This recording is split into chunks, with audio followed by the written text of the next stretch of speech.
It's been really stressful, this Olympic Games. I think just as a whole, not having an audience, we're just a little bit too stressed out. But we should be out here having fun, and sometimes that's not the case.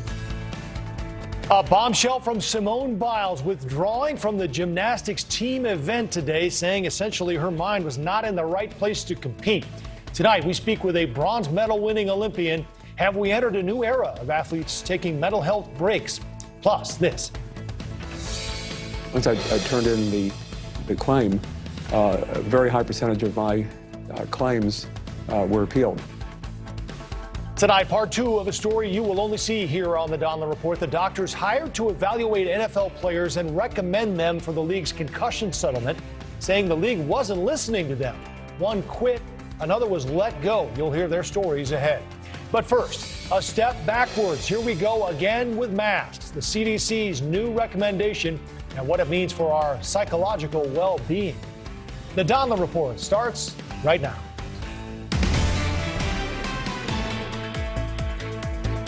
Good evening, and it's great to have you with us on a busy Tuesday night. Off the top, a gut punch from COVID-19. Just when it seemed like we were making progress with the vaccine and the death toll, taking off our masks, finally feeling like it was safe to go back into the office, there's new guidance from the CDC. And there are two elements of this that impact a lot of people.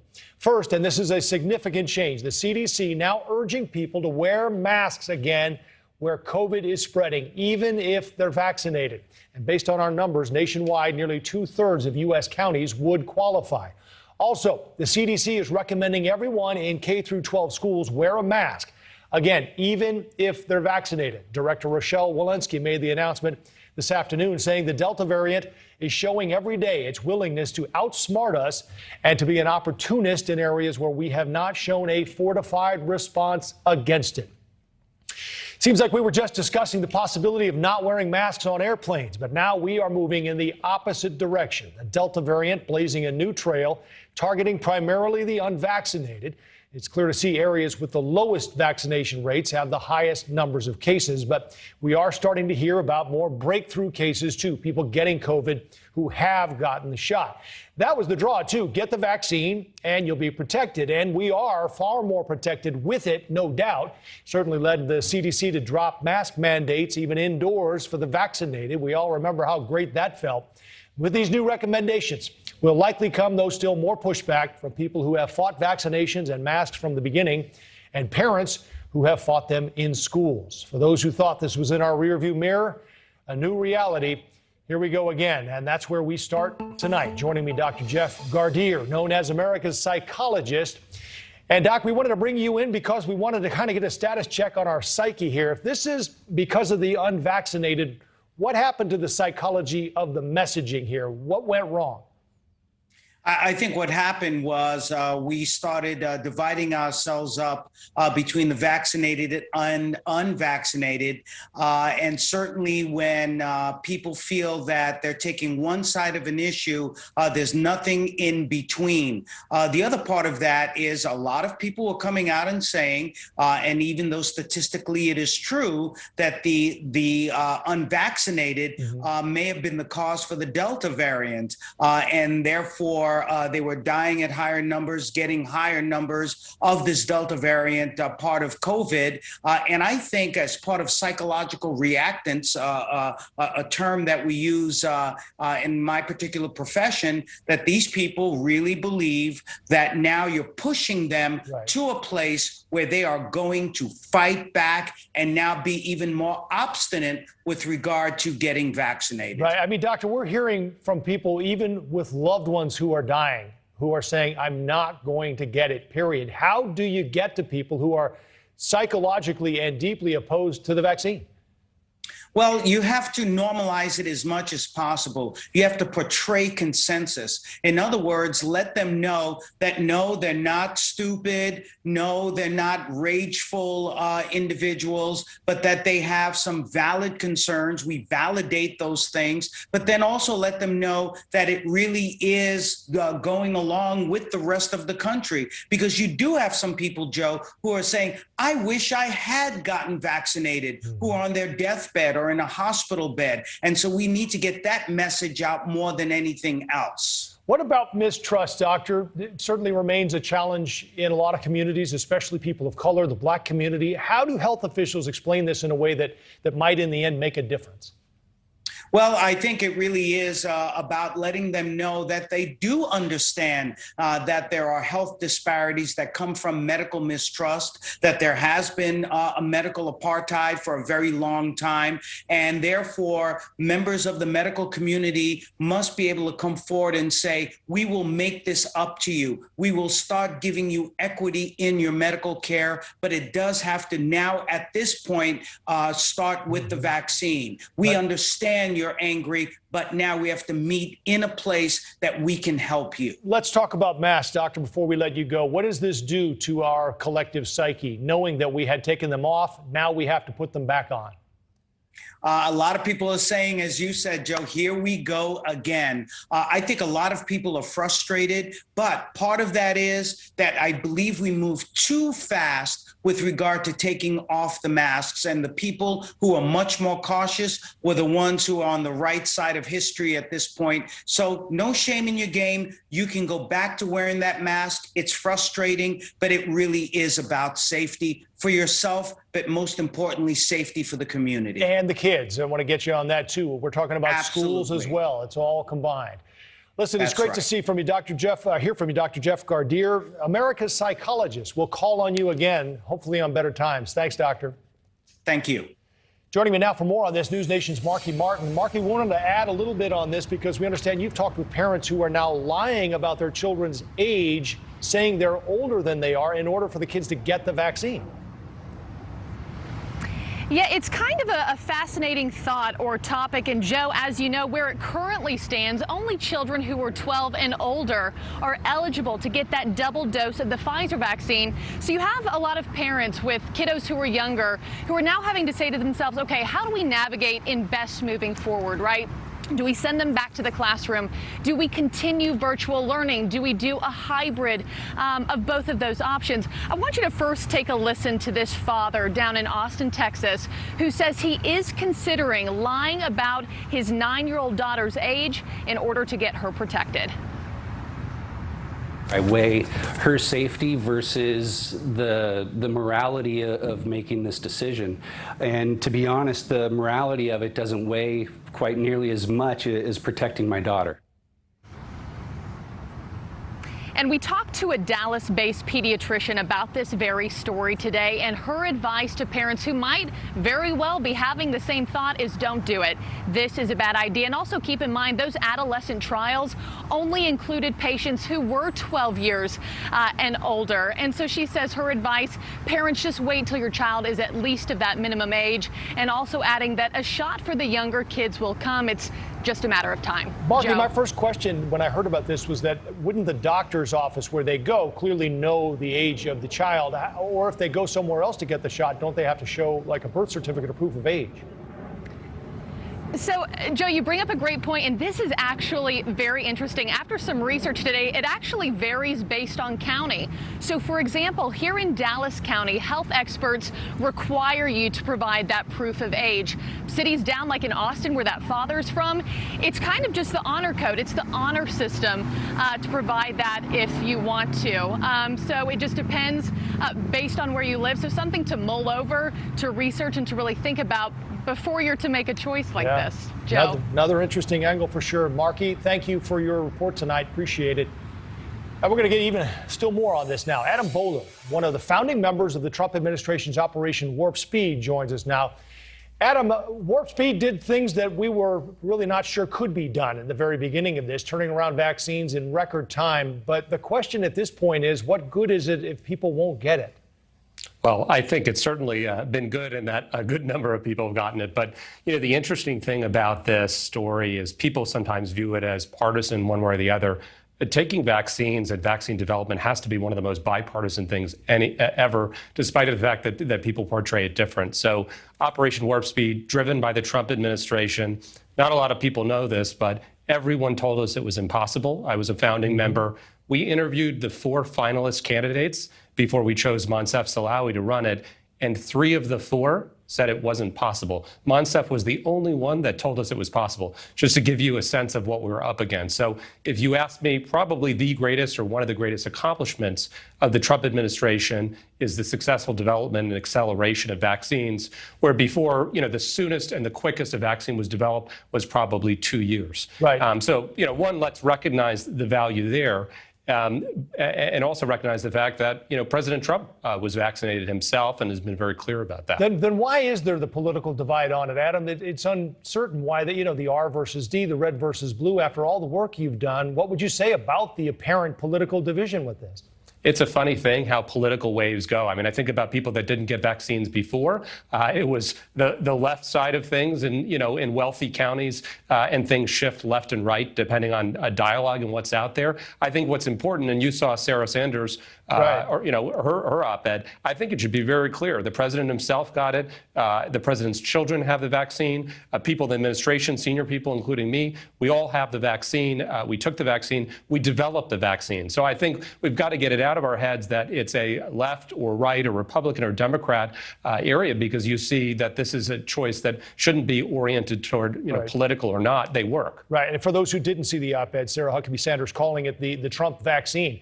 Let's talk about some more of the pushback, Adam, while we do have you. What would you say to people who are waiting for full FDA approval, wanting more data on this? They say the emergency use isn't good enough for them. I mean, I think so the best thing I think now that the FDA and that the CDC can do, especially now on the mask side, is release very specific data. And the data I think that should be released is who is greatly impacted by coronavirus. And if you look at it, and I heard you talking before on whether children are safe. If you look at the outcomes for children, they tend to look quite good, really, really good on a COVID side. And so I think the important thing is let's break down and let's show the specific data. I think people get scared because of anecdotal cases. So breakthrough cases, for example, there's a lot of coverage on that. Well, let's be clear, even at the high end, the Pfizer vaccine is about 97% effective. That means 3% of the time, people are going to get COVID. Nobody said it was 100%. So I think the key here is, okay, what happens by category? And then that 3% breakthrough, what do their outcomes look like? Because I'll tell you, those are not, in general, the people in hospitals that are having bad outcomes. Right. So I think the CDC is making this, they should release very specific data on a regular basis. And let's empower our physicians to have the conversations, our physicians, our pharmacists, the people that are trusted in American communities. That's who should be telling, not the federal government, not state governments. Let's let our physicians and our pharmacists do their job. More information certainly needed. Adam, before we let you go, do you think this turns around? Do more people get vaccinated as a result of the CDC's new mask recommendations? I'm not sure they get more vaccinated because of the mask recommendation. I think they're getting more vaccinated as they see the outcomes of the vaccination.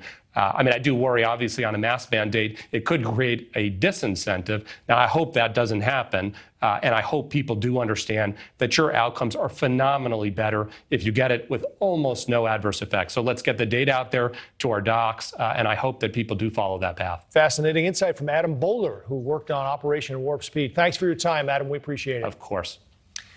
Simone Biles takes a mental health break. Will this be more common for high-profile elite athletes? What's behind it? A bronze medal winning Olympian weighs in next. It was a war that we fought, and a war is composed of a bunch of different battles. And everybody, even sitting at this table, fought a different battle that day. Emotional testimony on Capitol Hill today in front of the January 6th committee. Our question tonight, has the issue become too politicized to get real answers?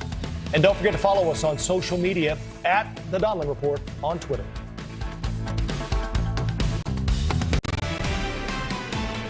It's been really stressful, this Olympic Games. I think just as a whole, not having an audience, there are a lot of different variables going into it. It's been a long week. It's been a long Olympic process. It's been a long year.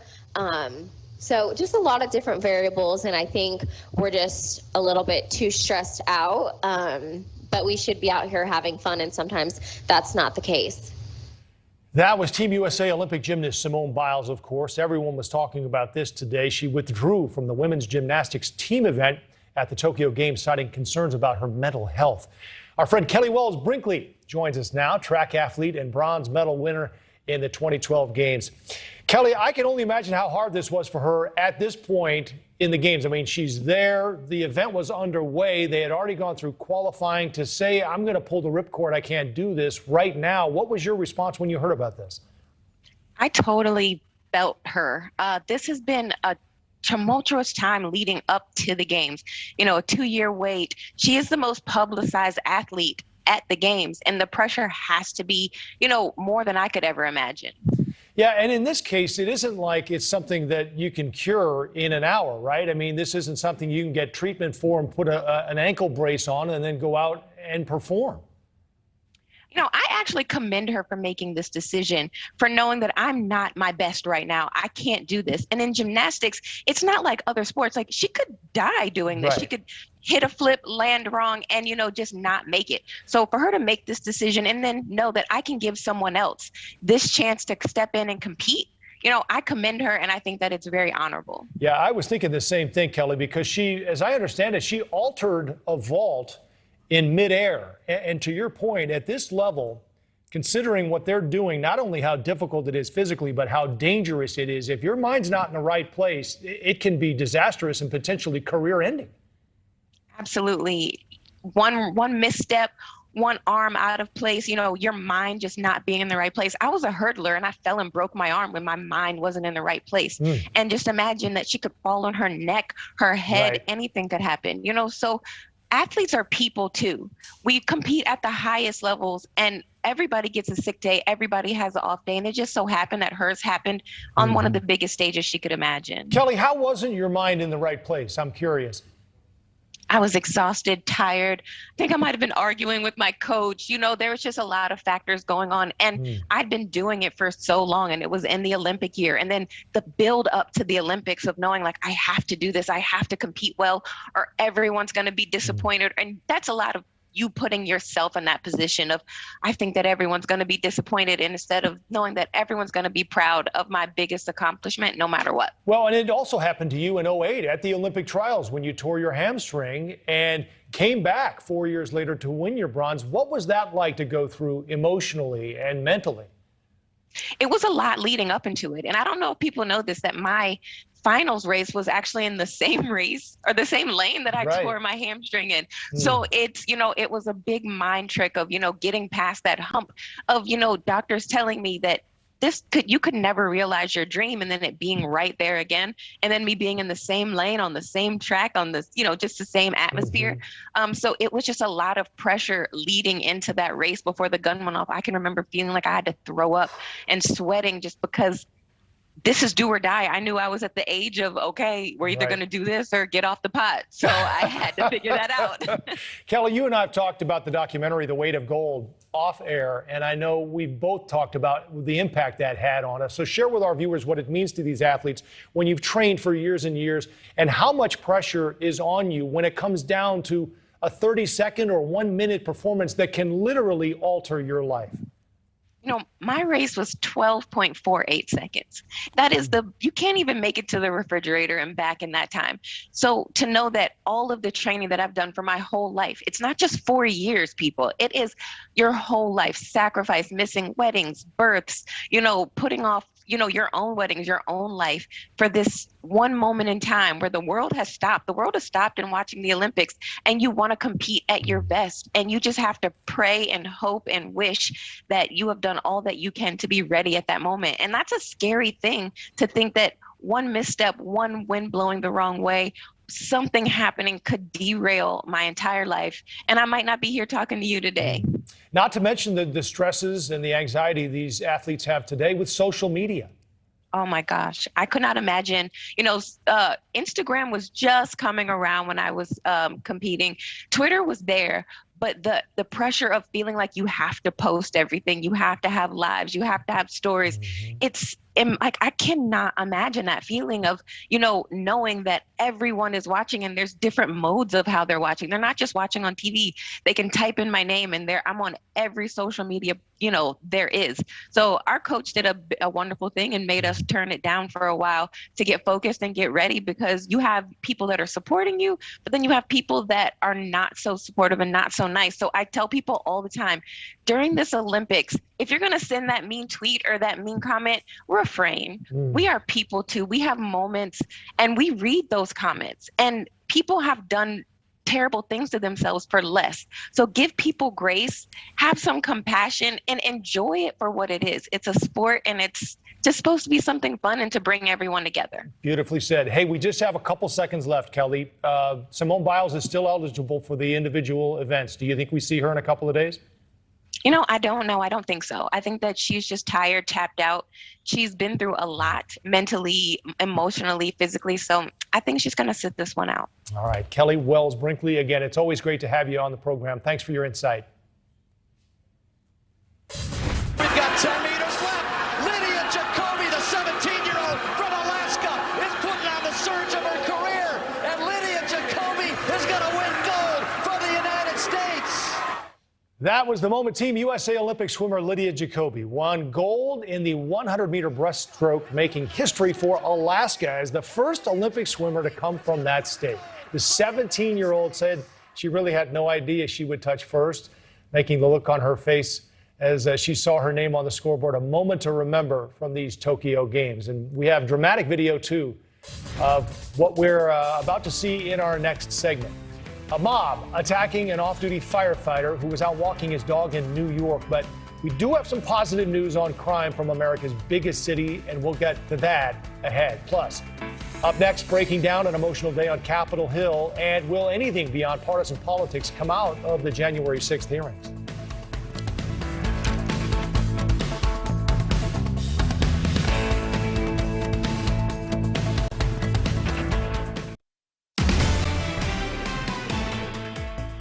The committee picked by House Speaker Nancy Pelosi to investigate the January 6th attack on the U.S. Capitol began its work today with emotional testimony from police officers.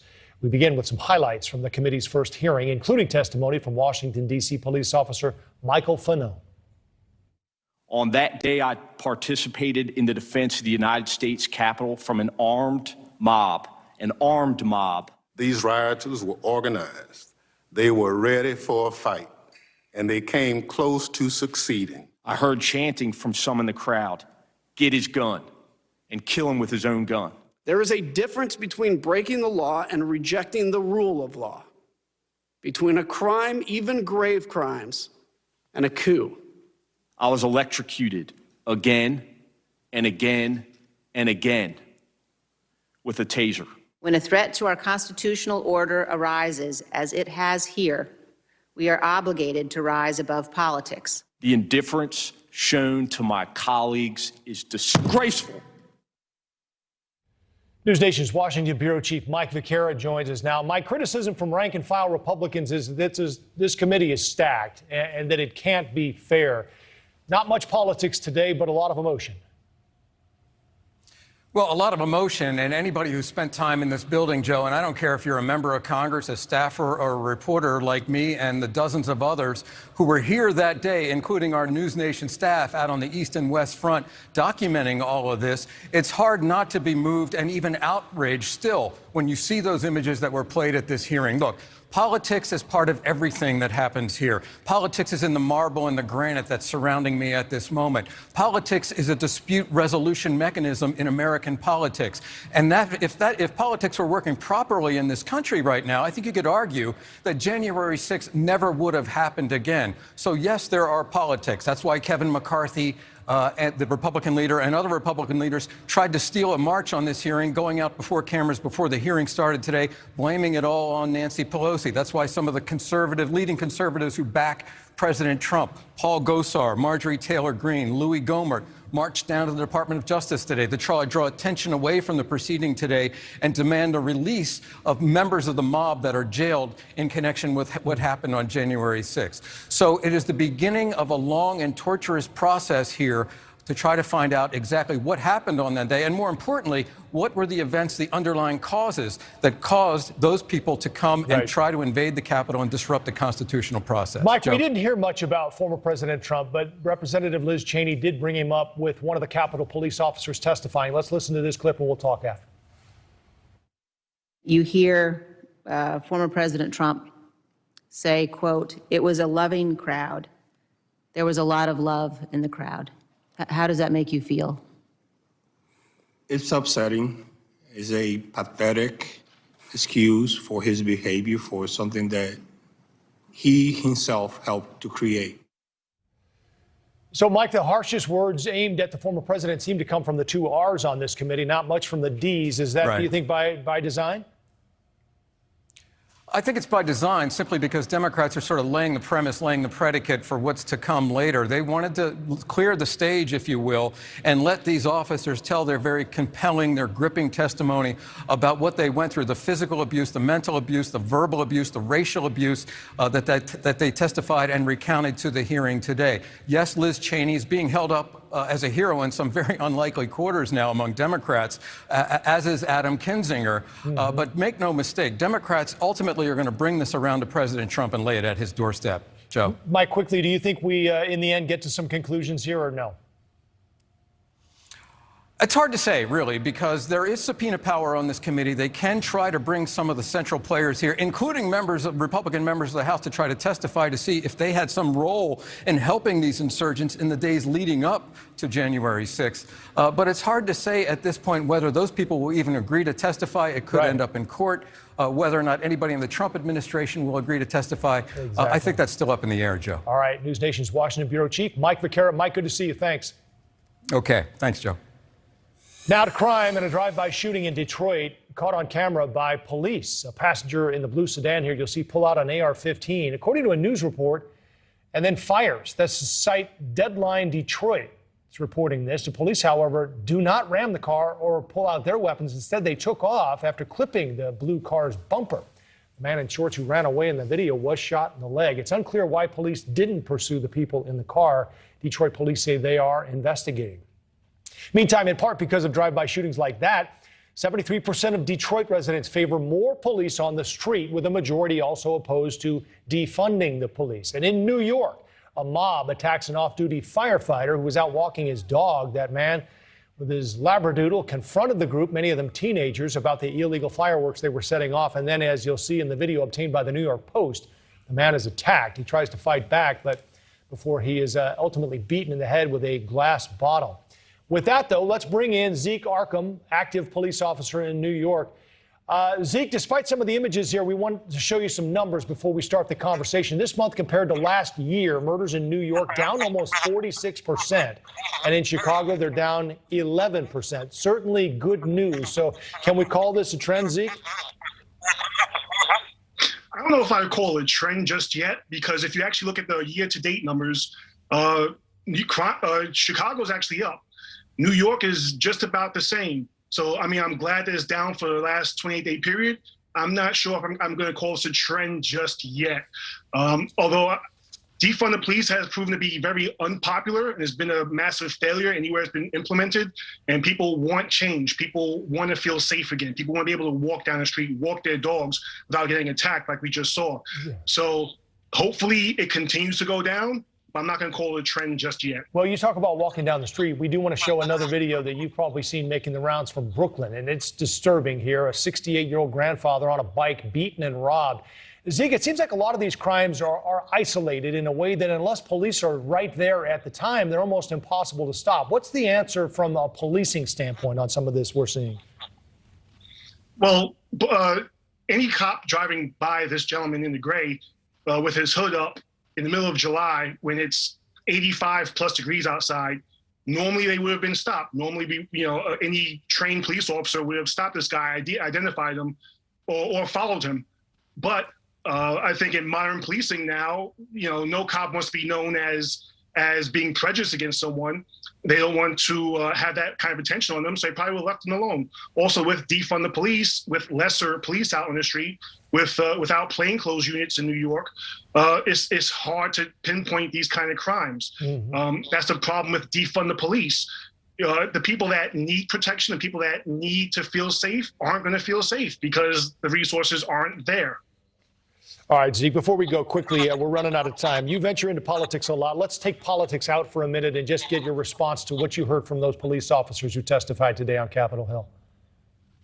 I'm all for an investigation. I want to know who went into the building. I want to know who was involved, what their motivations were. I'm actually way more concerned with what happened over the summer riots. We watched for months how there were riots out in the street that took more lives. Captain David Dorn, is anybody going to investigate his murder? Storefront owners that had their businesses destroyed, people that had to go inside and had to abide by a curfew.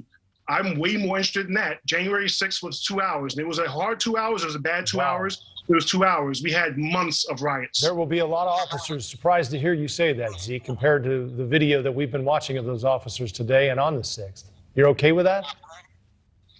Yeah, I think most officers would actually agree with me. Anybody that's out in the street and actually had to work the riots, that had to hold the line, I think we'd be more interested in that. I mean, like I said, January 6th was bad, and we would love to see an investigation into that. I'm not taking away anything from what happened that day, but there were months of riots that went on as well. Police Officer Zeke Arkham, it's good to see you again. Thank you. Thank you, Joe. Last night, we brought you the story of Leonard Marshall, elite defensive lineman who now suffers from debilitating brain injuries from his playing days, and the league reneged on his settlement money. Tonight, part 2, featuring the doctors who quit or were fired from the case. Their story ahead. And they just told me that I was terminated. And I asked them why, and there was no reason given.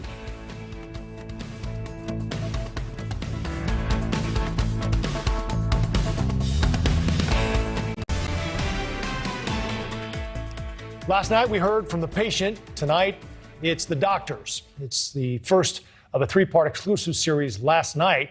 It featured 2-time Super Bowl champ Leonard Marshall revealing his personal challenges with CTE, brain injuries he says he suffered from playing professional football, and the NFL's decision not to include him in its billion-dollar settlement. Tonight, we hear from the doctors, the ones who have diagnosed brain injuries and who say claims they recommended as part of the league's settlement were repeatedly denied. NewsNation's investigative reporter Rich McHugh now with part 2.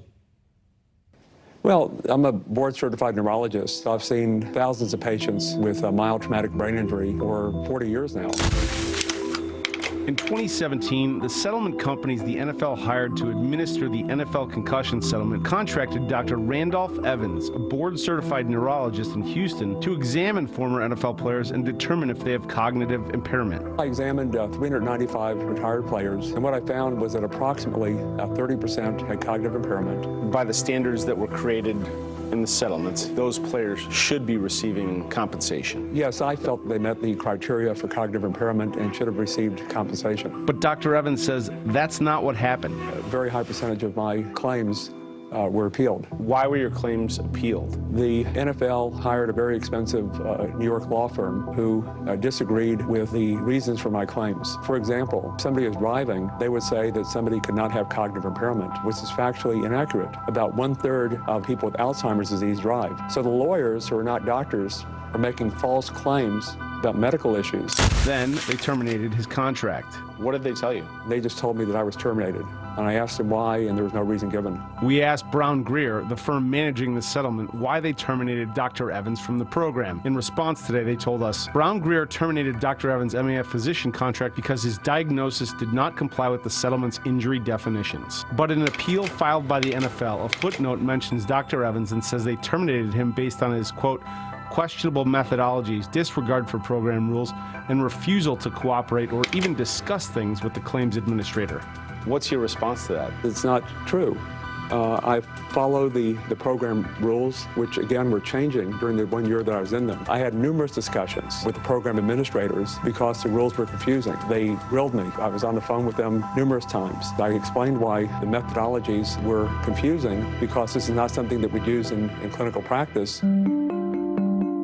Dr. Alex Powers is a neurosurgeon at Wake Forest School of Medicine. He has been focused on mild traumatic brain injury in football since 2009. Powers, like Evans, was hired to evaluate former players for the NFL concussion settlement. My first player I saw, and he clearly had issues, had clear, demonstrable, objective neurological findings. I put everything down. I sent him to a neuropsychologist in town. He went through the battery of tests, which was a very extensive 6-hour neurocognitive test directly with a neuropsychologist, and submitted the paperwork.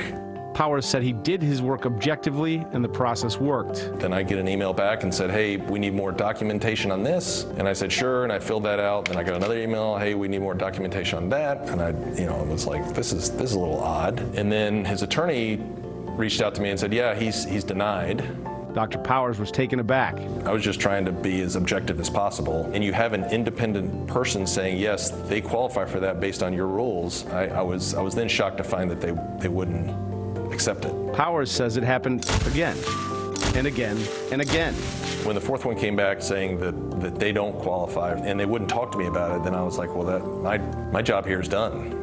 Like you obviously don't want my opinion. Powers says the 4 patients he saw received the same answer. No, you do not qualify for the settlement money. And so then I just said, okay, I'm not doing it. Powers refused to continue. He terminated his own contract with the NFL settlement. In April, another doctor testing former players complained to the claims administrator, Brown Greer, that he felt there was an effort to find ways to deny claims. Brown Greer says it made a concerted effort to investigate his criticism, but ultimately views it as his personal belief. Further, Brown Greer states it has never pressured a program physician to find a retired NFL football player either to have or not to have a qualifying diagnosis under the terms of the settlement agreement. This guy wrote a letter to the claims administrator saying, look, I feel like you're trying to find ways to deny these claims, and I'm bringing this to your attention. Jason Lukasevic, an attorney who filed the first lawsuits against the NFL in 2011, brought it to the attention of Chris Seeger, who represent the players in the settlement. I had a conversation with one of his people. They said, well, you know he's very player-friendly. I said, no, I don't know that. What is that supposed to mean, he's player-friendly? Are you looking for people that aren't player-friendly? A spokesperson for Seeger, in response to our questions, said class counsel will not get into the details of this, quote, unfounded accusation. In 2017, Seeger promoted this settlement and the testing protocols as state-of-the-art. We had the absolute best neurologists and neuropsychologists put this together.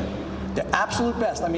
Dr. Evans and Dr. Powers are not alone. NewsNation has spoken with 4 other doctors who feel they were terminated because they approved too many players for compensation. They said non-disclosure agreements they signed prevent them from speaking about it.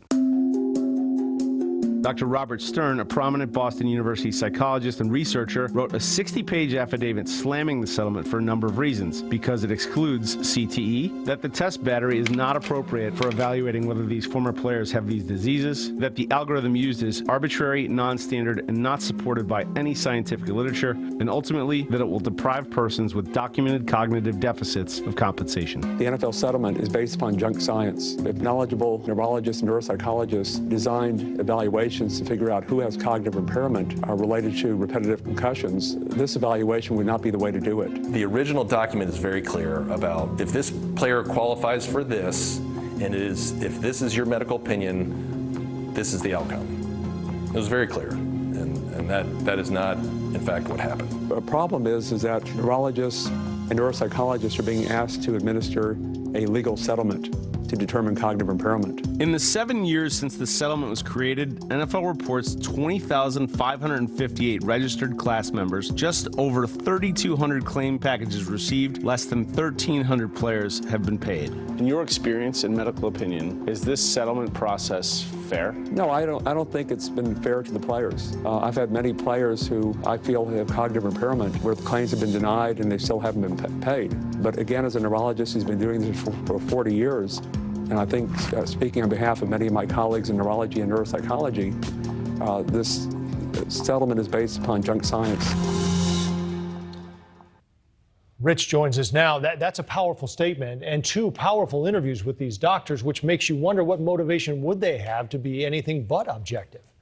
That's right. I mean, these are two esteemed doctors, board certified, reputable in their own right, coming forward to say, look, the NFL, you hired us to give our medical opinion. We gave our medical opinion over and over, and you didn't ultimately want to hear it. This criteria which you've created is not what we would use to diagnose any patient to see if they are cognitively impaired. You touched on this a little bit in the story, but are there other doctors out there that you either have or have not heard from who are potentially involved in this? There are a number of other doctors I've spoken with and have been speaking with over a period of time who want to come forward and speak, but are afraid for fear of speaking for retaliation, NDAs, and that type of thing. And tomorrow you feature another retired player and his wife. That's right. Amon Gordon, he's a player who's at the center of this whole case, many people say. He's been approved and denied. He's been diagnosed by a board-certified neurologist for having dementia, and he has never been really told why. He's taken his case to the Third Circuit. He's gone around this whole system, which is a first in this whole landmark settlement. And so this is the first time he's speaking. All right. Rich McHugh, thanks very much. We'll see you with more tomorrow night. Thank you. Speaking of this, tonight we have more on Banfield. As a matter of fact, Ashley speaks to three former NFL players about CTE, including Brett Favre and Kurt Warner. Banfield airs tonight, 10 Eastern, 9 Central, right here on NewsNation. Up next, nothing like a little nostalgia to get people fired up. The trailer getting all the buzz on social media. Who are you going to call? Next.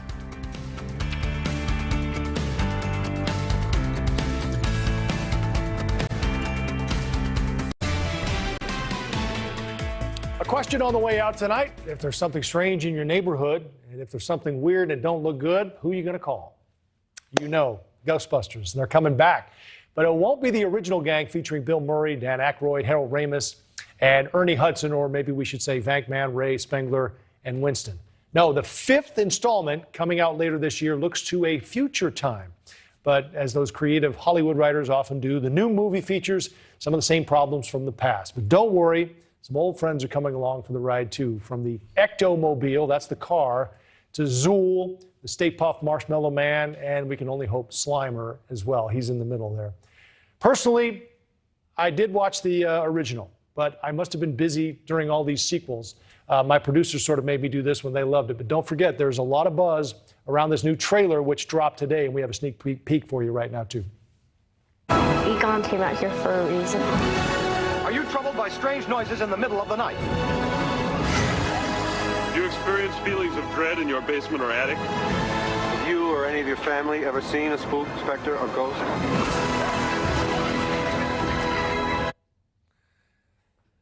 Hat tip to Ray Parker Jr., too, for the soundtrack. That's it for us for now. Let's call on Leland Vitter and On Balance. I'm not a Ghostbusters fan either, but I will say this for my father, Joe. They're going to take it to Camp Wakanda, because I know he's watching. Great show.